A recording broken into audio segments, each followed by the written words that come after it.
monthly gross revenue reports. January. Premier Entertainment AC LLC DBA Bally's AC. It's my favorite casino. I'm going to tell my grandkids I went to Premier Entertainment AC LLC DBA Bally's.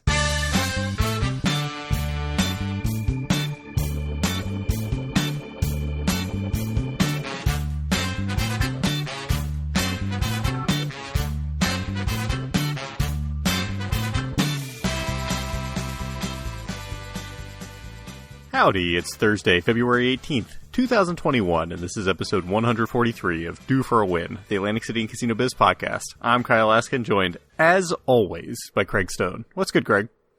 I'm sad. Oh. What's bad, Craig? The Due for a Win headquarters, as seen in our logo, is now just a no more gaping hole in the Atlantic City skyline.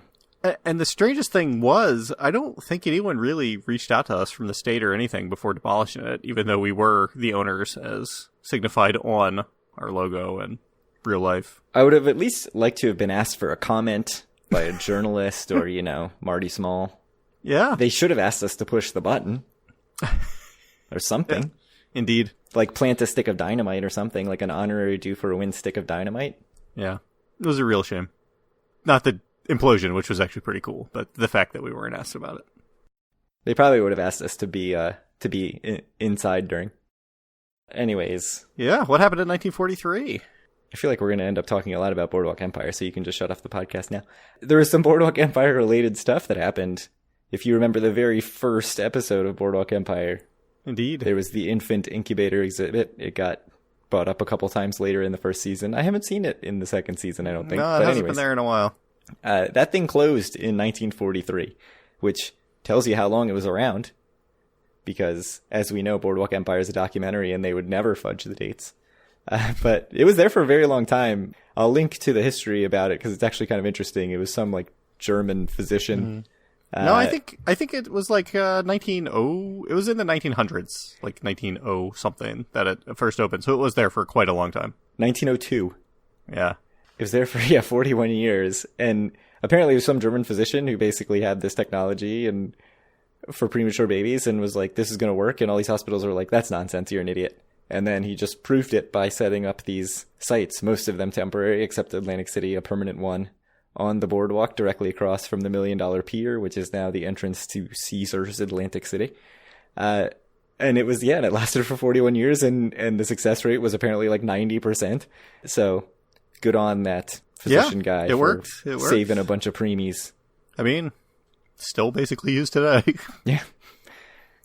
Good job, Atlantic City. Played a role in saving a bunch of babies. Yeah. And you could just walk down the boardwalk eating a corn dog and looking at some 3-pound babies or whatever. Yes. Turn your head to the right, women in full body bathing suits. Turn your head to the left, 3-pound babies. The fewer comments, the better, probably, that I make about that. Oh, wow. In 1943, Sheriff James Carmack led a raid on Babette's. Racing sheets, craps tables, roulette wheels, and telephones were seized. Stebbins ultimately paid $5,000 in fines. So, Stebbins was the owner. Stebbins. This is a direct quote from the Atlantic City Experience. Classic Stebbins. Always up to no good. Oh, Stebbins. Yes, Dan Stebbins was the owner. Who knew that they had backroom gambling in Atlantic City before casinos were legalized? I had no idea myself. Yeah, and of course Babette's is the main supper club that they go to in Boardwalk Empire all the time. It's where they tried to shoot Nucky. Indeed. So, just thought it was interesting to throw that in there. $5,000 in fines, and then the place still lasted another 7 years. Yeah, that is where they shot Eli, right? It was at a casino. Was that at Babette's? I don't know. I didn't think so. I thought the casino was separate from Babette's, but maybe it's at Babette's. I have no idea. My brain is the size of a walnut, so I'm not to be trusted on anything. You're like a Pachycephalosaurus. You can tell I have a 2-year-old boy. Indeed. I know all the dinosaurs, Is that Kyle. the one with the giant skull that can ram things? It is. I'm so good. Yeah. You also have it. No, my kids really aren't into dinosaurs as much. So that's 1943. Any other thoughts? No, I think that's it. I do have some news that I didn't even let you catch wind of before the episode, but I know it will make you very jealous. We had a big snowstorm today and apparently a lot of people no-showed their appointments, and I guess my wife got us on some waiting lists, so we got a call, and I actually got vaccinated today, the first dose. Oh my god, that's crazy. You should be in AC right now celebrating. Yes, indeed. I heard that, yeah, as long as you wait 10 minutes or something afterwards, you are immune. That's why they have you wait 20 minutes at the site when you get the shot, I thought. We did have to do that. They're like, you have to stand right there. You cannot even walk around the supermarket. And I'm like, I've gotten vaccines before. I think it's going to be fine. But yeah, I need to look into if there's some sort of waiting list. My wife got the first dose. Oh, I have not. Very good. Very good. Yeah, we just got it today. I mean, we had to drive through some pretty horrific conditions to get there, but worth it. It was like an ice storm down here. Oh yeah, so. I did hear about that. Yes, it was just regular snowing here. Yeah, I mean, it makes sense that the olds would not be comfortable driving in that because it was legitimately treacherous. Yeah, that's probably better for everyone. Certainly better for you because you got a shot. Certainly, yes. My arm hurts like hell right now, but otherwise, I'm no worse for wear. You're only a few weeks away from just like licking slot machines. Yeah, I mean, I think I need to try to walk the walk, and 2 weeks from now, I think I'll be comfortable at least. You know, maybe I'll make my way up to Horseshoe one night or something. Yeah. We'll have to see. Amazing. All right, we had a listener question from Mark G, who I never responded to the email, so the first he's going to hear about it that I even know that I got his email like 3 weeks ago. is on this episode. And that's the type of customer service we like to provide here at Do for a Win Incorporated, which, you know, by the way, if any of you have good buildings to rent, we are in the market now because we were a little occupied. Our old one got with our building going to rubble. Yeah. So Mark G said, you talked about getting Caesar's Diamond status through Wyndham Rewards. How does that work? We didn't provide much context on that last episode when we brought it up because we just sort of threw it out there that like, oh yeah, you match from Wyndham to Caesars. So what is the deal with that? Do you want me to take a swing at this? Go for it. I am unprepared for this question, but I believe the way it usually works is there's something that, you know, we found out in the last 3 or so years is there's a huge overlap between like kind of the credit card hacking community and the casino community for some reason that I legitimately don't fully understand. But basically, at least they used to be able to. I'm not sure if it still exists now, but if you had any premium status at any hotel chain, you could match that to the Wyndham Diamond, which is their top tier status, which people would usually do just by getting, you know, one of a large variety of other credit cards. And then once you had Wyndham Diamond status, it's basically just a link on the page that you can take that and match it to Caesar's Diamond status. And then once you get into that ecosystem, essentially, if you have Wyndham Diamond, you can match to Caesar's Diamond. If you have Caesar's Diamond, you can match to Wyndham Diamond, and they're, you know, not fully overlapping. There's a slight amount of time where you can switch from one to the other. So you could basically, once you get onto that train, you can ride it forever, essentially. As long as you have to re-upgrade your Wyndham to Diamond in January, because Wyndham's status expires generally January 1st, although it didn't expire this year, and then Caesar's tends to expire on February 1st, so there's that 1 month period of overlap. Yeah, so a nice little trick. So and then obviously, you know, if you already have earned casino status somewhere else, right, you can match it. Caesar's, there's a bunch of ways to do it. You can, you know, get Founder's Card and get it that way. So however you get Diamond status at one or the other, you can sort of keep getting them back and forth. That's probably more detail than people would prefer that we give, but I don't think anyone who is in a position that matters at Caesars is listening to this show. I mean, I don't think it's a secret. I mean, there's like some stuff that I know people are quite secretive about, but I don't think there's any confusion about. Yeah, this is pretty out in the open. Yeah, so that's that. I think Caesars aren't they trying to change it to also be January to January? So this might go away at some point, but we will see. Yeah, that would be surprising if they just like fixed that portion of it. I mean, there's no reason. Like February to February is like the strangest. It's very odd. Yeah. Anyway, so that's how you do that. So all you need is either, you know, some premium status from another casino, which you can usually match into Diamond at a Caesars property, especially in Atlantic City, or like some hotel premium status that you can match into Wyndham Diamond, or at least you used to be able to. I'm not sure if that exists now or not, and then you can get aboard the train. I won't sing any, I don't even remember what band that was. Never mind. Come on, ride the train. You know what I'm talking about. I know what you're talking about. Mm-hmm. Title of my sex tape. What? Let's keep going. What's the big news, Kyle? I mean, we already announced it. Do for Win World Headquarters is no longer here. At least the main hotel tower, which also was the location of the Do for Win brand in, that is gone. Don't worry. The nice facade that you walk by on the boardwalk, that still exists. It will be demolished later. And the small hotel, which used to be the Holiday Inn, also still exists. But the main tower no longer is there for the Trump Plaza. And if you need to get some delicious generic food, the Rainforest Cafe, still there, still open. If you need to get some ceviche or whatever it is. I think it was paella that my brother got before a 3-hour car ride that did not treat him very well at all for that car ride. That was not in Atlantic City. That was in the Mall of America, I believe. I rode the roller coaster at the Mall of America, but did not eat at the Rainforest Cafe.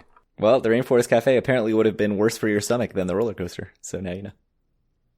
You chose the better option. Do you want to ride the polar coaster? Yeah, whatever. Where's the polar coaster? Whatever happened with that? Don't say in your pants. Anyways. That's a throwback way back. Yeah, that was like episode 3. Yeah. Rest in peace, polar coaster. Yeah. Hey, I think they're still planning it. There's talk that, more demolition is going to happen, but I guess Marty Small said he thinks that the old Holiday Inn, which is the shorter Trump Plaza Tower, and the parking structure will be left up to be included in some sort of future development or a sale. So, we've sort of talked about, like, what would be the ideal thing for this to happen? Could it be the outlets extending to the boardwalk and all this stuff? But keep in mind, Carl Icahn still owns it. So maybe temper some expectations. Like, is he going to make a development there? Is he just going to sell it? We don't know. What do you think is going to happen? He's not going to develop anything. I would be very surprised if he developed something himself, but who knows? I mean, I think Atlantic City is a bit more, well, maybe not now after COVID. I mean, I think we'll have to wait and see really if it comes back. But before COVID, it was certainly kind of, on the rise. So not impossible, but I still think it's much more likely that he ends up selling it. Hey, I just read today that everybody's going to be vaccinated by 4th of July, and Atlantic City is going to have a real summer. It's going to be legit. People are going to be by that you mean like half of the people will be vaccinated by then, and the other half will not want to get vaccinated. But I mean, everyone will still be out and about. So right, yeah, the people who don't want to be vaccinated are already out and about. So true. Well, even some people that do want to be vaccinated, I think, are already out and about. But... Sure.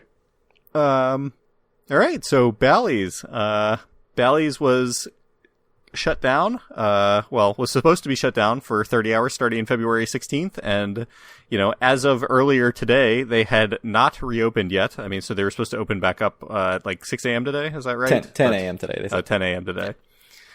But, it was still closed, as of noon today, according to Daryl McEwen. Are they open now? Well, their website says now open, so I think they're open now. Is it true, though? I don't know. I haven't gotten confirmation, but the website did say closed temporarily, even until noon or 1. And then I checked around 6 p.m. and it says now open. So I think they're open. That's good. It is a little weird that it was closed during and right after the Trump Plaza implosion, which presumably brought some interest to the area more than usual. But I mean, how many people that were like from out of town do you think really came to that or whatever? That's true. There was also an ice storm. I think it was mostly today. Locals. Yeah, right. Like it was supposed to open at 10 a.m. today, but then there was an ice storm. So I'm guessing not a whole lot of urgency. There weren't people like banging down the doors at 10 a.m. like, hey. I mean, let's be real. There were probably a couple, but not enough to make it worth it. There's also a new website, balliesac.com. Did you go? Yes, I did go check it out, and your comment was, looks like ass, and I do have to agree, it does not look very good. It's like a website that if you saw it in like 2004, you'd be like, ooh, that's really nice, but just, I think they made it in Dreamweaver. Yeah, the times they've changed a bit, and it's just like, everything is way too big, and there's like a complete dearth of information on the space taken to information ratio is incredibly low on it. Right, yes, it's very odd. I mean, mostly it's like a lot of this same information, like all the restaurants are still the same. The biggest downer, I went to the hotel portion, I clicked the hotel link, and it says call to book. So you're out, you're never going to go. Yeah, we don't do that. Yeah, I mean, come on, I've called to book plenty of times. But would you Not call as it to often book as you. Bally's? No, absolutely not. So we'll see what happens. We've heard nothing about plans for their Players Club. Usually I feel like when a new Players Club launches, you hear all this stuff about what they're going to give away and promos and free play for signing up and tier matching, and we just heard none of that. So hopefully we'll get some of that soon. Although, who knows, maybe they'll just end up being like, oh yes, your Caesar status, we're just using all of that data. But that would be weird. Try to attract some players. Come on, Bally's. They're no longer listed on the Caesars rate calendar, so that's new, because they were still listed on the Caesars rate calendar as of a couple weeks ago, even though they no longer owned it. It was no longer part of Caesars in November. I would presume there's probably some cutover date that they had agreed to, Sure. some months before or whatever, and that's what this was. But I say that just as a complete lark, so. But Tropicana's rates are now on the Caesars.com rate calendar, and that is huge. Yeah, and they're all terrible for me. I sent you my picture of my rates, and I was basically comped at Caesars and Harrah's just all the time, and Tropicana I had 0 comps in the month of March. Yeah, up until 2 weeks ago, I was comped everywhere, Caesars, Bally's, and Harrah's, all the way up until Memorial Day. Like Memorial Day week, so like the Thursday before Memorial Day weekend. I couldn't get Friday, Saturday, Sunday of Memorial Day. And I thought that was pretty good. Good for me, better than I usually would get off season, obviously because of COVID. I went today to check because Tropicana was listed on there. I have no comps anywhere. And not only that, if you follow our Twitter account religiously, as you should, and get automatic notifications to your phone, tablet, and Apple Watch. The tweets, which you tweet about once every month, I'd say, on average. Yeah, you would have seen a side-by-side comparison of my rates versus the rates when I logged out of the system, where it is actually $10 to $40 cheaper to be logged out than it is to be Craig Stone, diamond cardholder at Caesars Rewards. And that's what we call the punitive rates on this here show. Yeah, I feel like we've mentioned it a lot, but I've never actually provided the proof, and that is the proof. They show they would rather just rent it to anyone off the street way more than renting it to you. Well, joke's on them. I have a reservation at Harrah's that's comped for April 23rd to 25th. I'm going to cancel it because I also have a reservation at Hard Rock. I'm going to be real with you. You should go and check in and then just go check in at Hard Rock and don't do anything at Harrah's. That'd be great. That would teach them. It'd be so much work for just spite. I mean, spite is a huge motivator for like everything in my life, but come on, Greg. Just think about it. Think about it. Don't rule it out. Let's put it that way. I like it. I was going to say, and given what happened today, my motives are a bit less clear than they would have been before today. But I was going to say we should plan a trip in like May. Get it on the calendar. Really? Yes. Like you and I trip. Yeah. I wonder how hard to sell that would be in my household. Be that hard, I wouldn't think, right? Depends how much leaving with the kids there is involved. I mean, your wife is vaccinated now. Just, she can go out and do anything. Just like let her have a long weekend somewhere. I think you could do it. It's a little tit for tat action. Mm-hmm. Yeah, that's the way any good relationship should work. Yes. There's a truly currency exchange going on. That's right. The exchange rate is extremely bad for one party. I won't say which one. Anyways, I like this idea. I think because I thought May was like really the appropriate time that like I very much suspect everyone who wants to be vaccinated probably would at least have the first dose in them by then. It'll be a bit nicer outside, I think, and we could get in while rates are still very low before Memorial Day, though I think it's going to be a much lower summer still probably than it usually is, but we'll see. Who knows? Maybe people are going to be banging down the doors. Maybe. But I don't know. I think there's something to people being out of the rhythm of going. Yeah, I mean, it does feel like even the idea of like planning a trip like this feels very strange and foreign to me at this point. So, all right, we don't have to decide anything now, but May, I think that was the month I was gonna. It might have to be like a weekday day trip for me or something stupid. Come on, no day. I don't want to hear any day trip talk. Overnight, at least one night, Craig. You can come on. I would even for you. I will stay on a Friday night to Saturday because I know that's easier for you than. All right, we'll talk about it. Okay. Actually, a Sunday into Monday might potentially work for me too. That's totally fine with me. I don't know why that would be any better for you than Friday into Saturday. I mean, it would be better for me, but it doesn't. Yeah, we'll talk about it. Yeah, my wife's virtual on Monday. On Mondays, so that makes a difference. Anyways, yeah, we'll talk more about it. See if this is realistic or not. So, we got some data. So, how'd that go? It was okay, I guess. I mean, December was such a bloodbath. Was it really okay? No. No, it wasn't okay at all. I mean, it was down, 23% from... Terrible December. Is that right? That seems not right. Yeah, it was wrong. It's up from December. This is the great content that... Yeah, it was up 8%. We're fixing this on the fly. On the fly. Because someone who has normally fixed the spreadsheet is like off gallivanting from Minnesota to Atlantic City, probably listening to this in his rental car on the way from BWI to Atlantic City. We didn't give 3M their very profitable sponsorship with this show so that our employee could not update the spreadsheet. That's all I have to say. Oh, yes, our unpaid employee. I mean, paid via, his employer, who's a very good sponsor of the show. That's a good point. Chickies and Pete's. Yes. Yeah, so actually up 8.8% from December, which December was just awful, so that's kind of a hard comparison.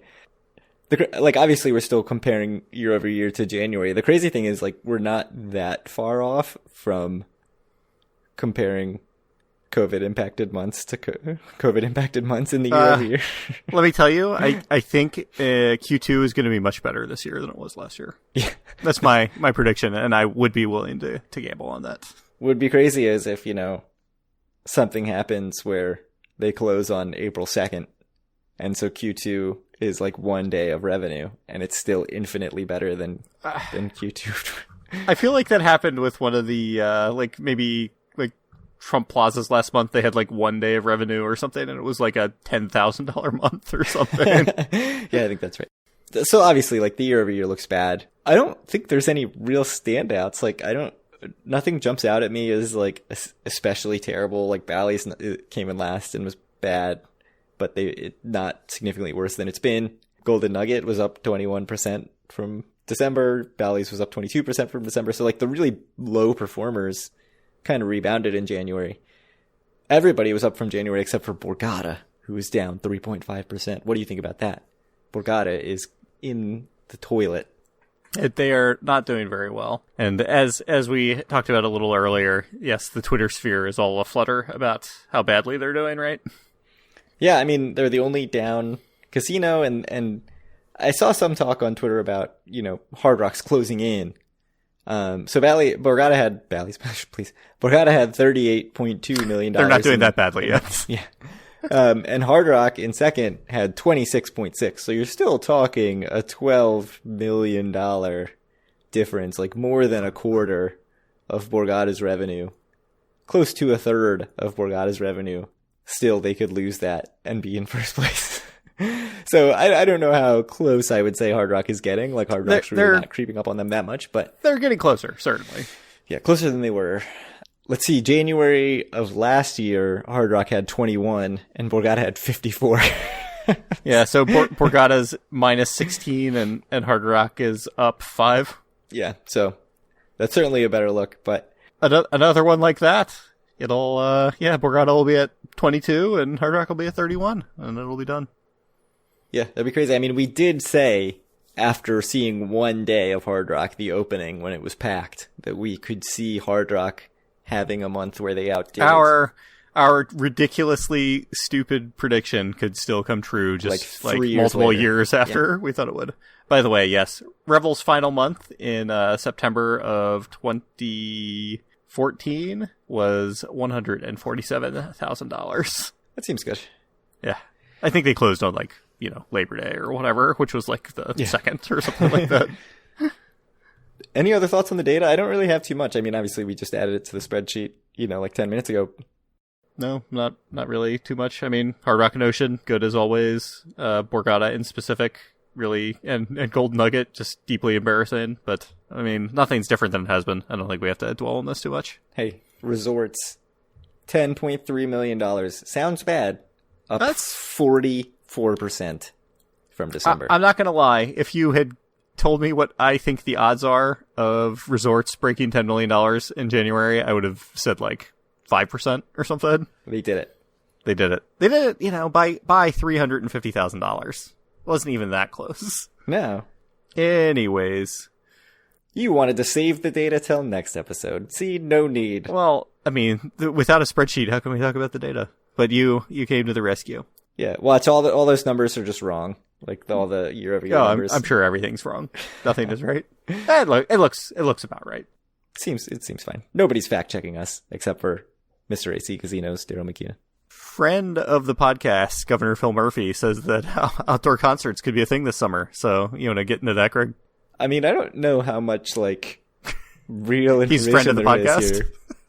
Yeah, that too. I mean, he's definitely a friend of the podcast. But, yeah, he sort of says, like, oh, we're distributing a bunch of doses of the vaccine, and if the progress continues like we think it will, yeah, that could happen. So, and it's really non-committal. Like he says, the beach and air show are higher probability than something indoors.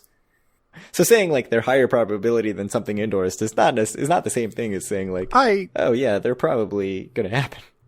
I don't see any reason why an outdoor concert couldn't happen this summer. Frankly. Yeah, I would really think by like July and August, it should be fine. Fairly alarming data about some like whatever, like mutation variants or whatever of COVID, but I would be surprised if you asked me in June or July. If you asked me then, I would think it's probably an okay thing to do. I mean, I'll link to the article. It's by Claire Lowe of the Press of Atlantic City. But it is kind of just like quoting Murphy, who's talking about like where he sees summer potentially going in terms of things like these events, indoor versus outdoor. I'm optimistic, but I don't know that Murphy's really saying anything here that you couldn't get just from common sense. Yeah. With that said, if you want to reach out to us or any of our other listeners, you can do so at our Facebook group, facebook.com/group/doforwin. Find all of our great content and buy a shirt at doforwin.com. Reach out to Craig on Twitter at doforwin or me at Kyle Askin, and send Craig some questions to doforwin@gmail.com so we can answer them on air and you won't even get a notification about it in your email. No response. Not even like, thanks, I got it. Nothing until you hear about it on the show. Nothing. I think Tom L. and somebody else, Keith, I think, have emailed in the past, and it's been like a month, and then it's just like shown up on the agenda for the episode. It's just like magic. It's like a surprise. It's like a nice surprise. It's not shitty customer service. It's a nice surprise. I mean, really, if we're getting answers, I guess if they emailed in response to our thing, it's not the same issue as me, but my podcasting is currently in the month of November, so like the podcast I'm listening to. Oh yeah. Yeah, that's a good point. So I am the least up to date on anything happening. Yeah, I mean, I listen to like a lot of sports podcasts, and there's just like no reason to listen to like, let's hear this like game report from December 1st, like that. I think I'm an idiot because I still, honestly, I could, as was stated in the past, declare podcast bankruptcy. Yes, that's Eric Rosenthal's comment. Yeah, but I'm just chugging through it. I'm just in the month of November. The election has just happened. It's like just gotten to the point where it's like people are like, all right, Joe Biden won, but that's where we are. Yeah, no, I have a collector's mentality with podcasts. Just like, as a kid, if I bought a pack of baseball cards, I needed to try to get the whole set. If I bought like 2 comic books in a series, I needed to buy every issue. Even if I stopped reading, I was like, I'll get to these eventually and keep buying the comic books. If I play a video game, I need to play, like I can't just buy like number 3 in the series. I have to buy 1, 2, and 3, which ensures that you never even start any of them because that's too daunting. And not only that, I've had many conversations with you about your Zelda playing and how you must get to 100% complete or whatever. Oh, yes, that's it, yeah. Right now I'm playing the legendary game Yokai Watch 2, made for people my daughter's age. And I'm like trying to 100% that, which is so stupid. It's like a kid's game. It's really, really good. On the Nintendo 3DS, like most current system of all time. Anyways, why are we talking about this? Let's talk about Boardwalk Empire. Let me in. I want to play your Switch. Yeah, we got to wrap this up so we can go look at more The Share Zone. Yeah, Boardwalk Empire. So it's the end of the season. My first comment, last episode we said the over-under on the number of people that Jimmy killed was going to be 1.5. Jimmy beat that in the first 30 seconds of the episode. Yeah. Killed a couple clan guys. Yeah. Very fast. He did some murdering this episode, but So you've written in our agenda he tries to make amends with Nucky. I don't know how true that is. It seems like from the way I got it from watching it, Jimmy kind of knew what the outcome was, and he knew that was how it was going to happen. He was just kind of like handing it off. He was. I think he's checked out. He just is done. The implication throughout the episode is that he's trying to make amends with Nucky. So I'll say that seemed to be the plot. Yes. So then that's true. So he was trying, in quotes, trying to make amends with Nucky, who eventually calls him and says, "Hey, I have Manny for you." They meet up, and it's just an ambush. And Nucky shoots Jimmy twice, presumably killing him. Oh yeah, no, he's dead. Okay. They didn't leave much doubt about that. I mean, shot him in the face twice, so I think that's done. Anyway, Nucky and Margaret get married. Yeah, in the middle of all of this. Yes. Yes, lots of other things happen. Nucky gets a mistrial when Jimmy and what's his name murder the main witness, the new treasurer of Atlantic City. Yeah. Van Alden is in Cicero, Illinois, pretending to be married to the, I guess, nanny or whatever. Yeah, they're on screen for about 4 seconds in the episode. Indeed. And at the very end of the episode, Margaret is in the process of signing over all of the land that she said she would give back to Nucky. She actually signs it over to the church. So we don't know what's going to happen next season. Yeah, Nucky had signed it over to her when he thought he was going to go to jail and wanted to hide it from being seized or whatever. And then he was like, "Okay, I'm going to need you to give that back." And she filled out the form and gave it to the church. So I went online after the episode to see what people thought of this, because I can't form my own opinions. Indeed. So by the way, just before you get to this, I am no longer spoiled. I don't know if you remember in episode 1, I mentioned that I got a spoiler when I was because I couldn't remember Margaret Schroeder's name. And so I looked it up, and she was listed in the credits as Margaret Thompson. So that's how I got spoiled. Yeah, that's good. Anyways, a review from Slate, as I said, can't form my own opinion, had to go find others. That sounds right. The headline was, "Did Boardwalk Empire just pull off the smartest TV cliffhanger ever?" Referring to Margaret signing over the deed to the church. What did you think of that as the cliffhanger going in the setup for the third season? You could kind of tell. I thought that was definitely a big possibility kind of before that. It was very obvious that Margaret knew exactly what's going on. I mean, Nucky's being even shadier than usual, the whole episode to her. Whoa. You're angry about it. You're banging on tables over there. I know. Yes, it was an accident, but maybe I am angry about it. I don't know. Yeah, it seems like Margaret definitely knew what was going on. She still kind of made her turn towards God or whatever. That's still happening. And I thought that it was definitely a possibility, and I'm not terribly surprised. But did you like it? Do you like that that's the direction going into season 3? I'm still stunned that it seems that Jimmy's no longer with us. I did not see the show going in that direction at all. That was a big shock for me. I really thought they would drag that out for another season at least. So it was shocking that they wrapped that up so quickly to me. That felt very surprising and weird, especially given all the expose that we had of Jimmy to make. We had said Jimmy's an annoying character, he's unlikable, and then the whole previous episodes of the finale was setting up that he's damaged, and you sort of were oh yeah, this guy's got he's had a rough life, and then they're well, he has had a rough life, and now he's getting killed, putting him out of his misery basically. As always, poor Tommy. Oh man, yeah, that kid. now he's with he's just with Jimmy's mom. Oh boy, rough. That I think was sort of an understated, very impactful thing in the episode. The hints about, Jimmy, even basically hinting to Tommy, look, I grew up with Mima, and I was just off doing my own shit. She didn't even know where I was. Right. And you can do that too. and now looking back on it, with my hypothesis that Jimmy knew he was going to die. So I hated the cliffhanger. And so I was shocked to see that people liked it, and that this person was not alone. So, you're very negative about the idea of Margaret signing it over to the church, that part of the cliffhanger? The reason I don't like it is because I thought that Margaret was interesting when she was sort of complex in her, either going along with Nucky or... I see what you're saying, but I don't agree with, the basis of you saying that. I think that if you believe that Margaret is just doing this because she's found God or whatever, I don't think that's right. I mean, I don't know, but that doesn't seem right to me. I think she is a bit more deep and complex than that. Yeah, I mean, okay, that will be my hope then, because I feel like there was all this stuff in the first season and early in this season where she was sort of figuring things out on her own and making decisions where you realize like she's really sharp and smart. And then I feel like they really stripped away so much of her personality. I mean, as soon as the priest got involved in this season, like she was just so like deferential to the priest about everything. And then now it seemed to be setting up a third season where we now have like the priest, Margaret, and Nucky as like, the main focus of season 3, and I'm just like not here for that at all. I just want to. I don't think the priest is really important. I suspect season 3 is going to be a lot of Nucky versus Margaret, and them trying to basically outsmart each other, more or less. Yeah, I don't like that idea so much either. Like that's just not what I want to watch. But I would much rather see, Nucky and Jimmy being evil to each other and just Jimmy doing heroin in a Princeton hotel room or something.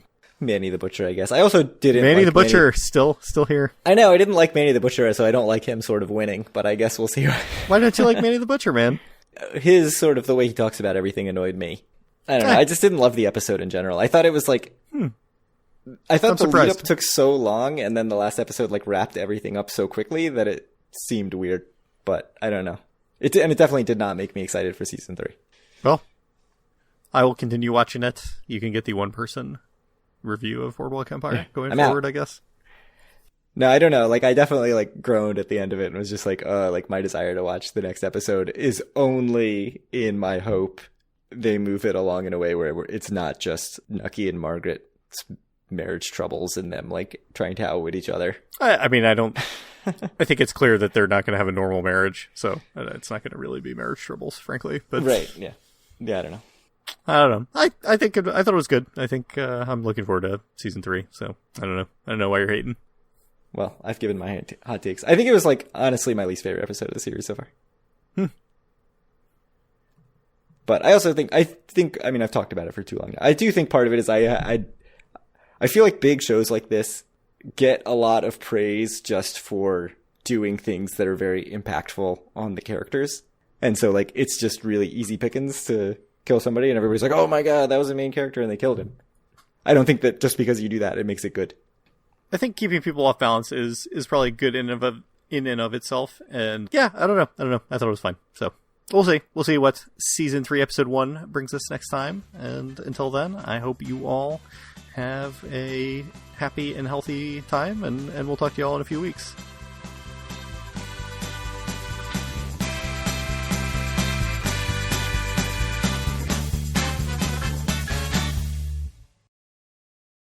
I should probably make it seem like I hated it a little less than I did. No, I mean, I think it's good. I think, if we were in the, Skip Bayless, Stephen A. Smith camp, that's what brings the views. I do think you're wrong, though.